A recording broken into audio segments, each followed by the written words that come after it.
So, today we're going to dive into The Courage to be Disliked, a book that has completely shaken up how millions of people think about happiness.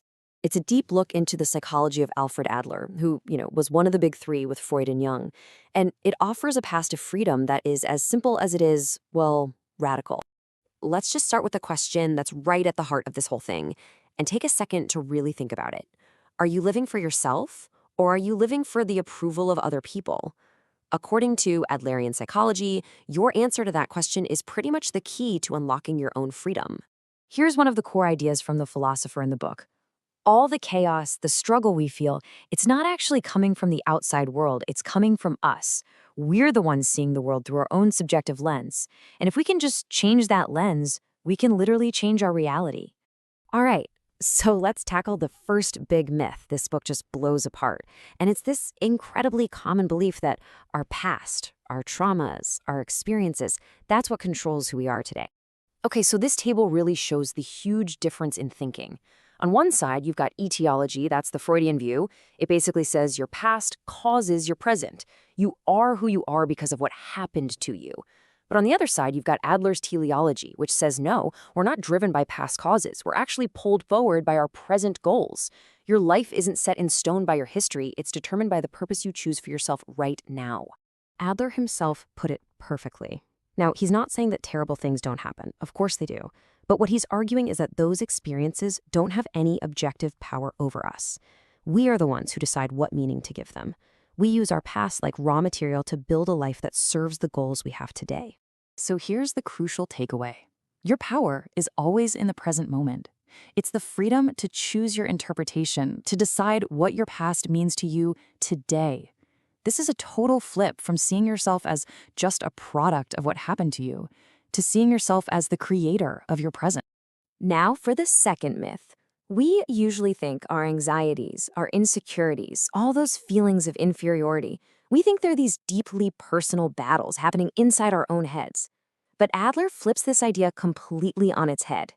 This right here is one of the most provocative statements in all of Adlerian psychology. Just let that sink in for a second. All problems are interpersonal relationship problems. I mean, think about it. Loneliness, self-doubt, anxiety, none of that would even exist if you were the only person in the universe. It all comes up in the context of other people. And it works kind of like this. We only feel inferior when we start comparing ourselves to others, right? We get stressed out when we see life as some big competition, which turns everyone else into rivals instead of friends. And the moment we start living for the approval of others, we basically hand them the keys to our own freedom. All these struggles are born in that space between us and other people. And this is the beautiful shift in perspective that Adler is offering. If you can just step out of that competitive mindset, you stop seeing people as threats you have to beat or as judges you have to please. The world stops being this scary place full of enemies, and instead, it becomes a community of fellow travelers, of comrades. So, if our past doesn't define us, and all our problems are actually about our relationships, then how in the world do we find freedom? Well, the book offers a solution that is beautifully simple, but also, let's be honest, pretty challenging. It's a concept called the separation of tasks. And it's all about drawing a clear line in the sand. You have to figure out what is truly your business and what is someone else's business. And then you have to learn to stay on your side of that line. The process itself is actually pretty straightforward.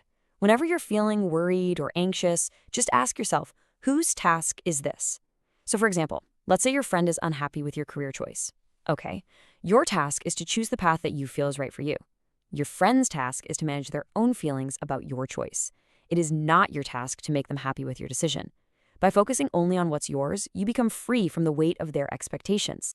And this, right here, this is the courage to be disliked. It's the courage to live your life based on your own principles, knowing full well that not everyone is going to approve. It's accepting that if someone doesn't like you, well, that's their problem. It's their task to solve, not yours. And that is true interpersonal freedom. Okay, so all of this leads to a really profound new way of thinking about what happiness even is. It's not about getting something or reaching some status, it's about a feeling. Adlerian happiness comes from a feeling of contribution. It's that quiet internal sense that I am of use to someone, that you are a valuable part of a community. And this isn't about seeking praise or recognition from others. It's simply about your own subjective feeling that you are contributing. That feeling, right there, is happiness. The book uses this really beautiful metaphor to describe how we should live. Think about dancing.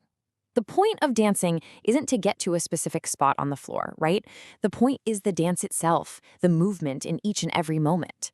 Life, Adler says, should be exactly the same. It's not a linear race to some far-off destination. It's a series of moments, lived fully, right here and right now. So we'll end with a question for you to take with you. If you just stopped trying to live up to everyone else's expectations, if you let go of that need for approval and simply focused on your own tasks, what would change? What would your life look like if you truly had the courage to be disliked?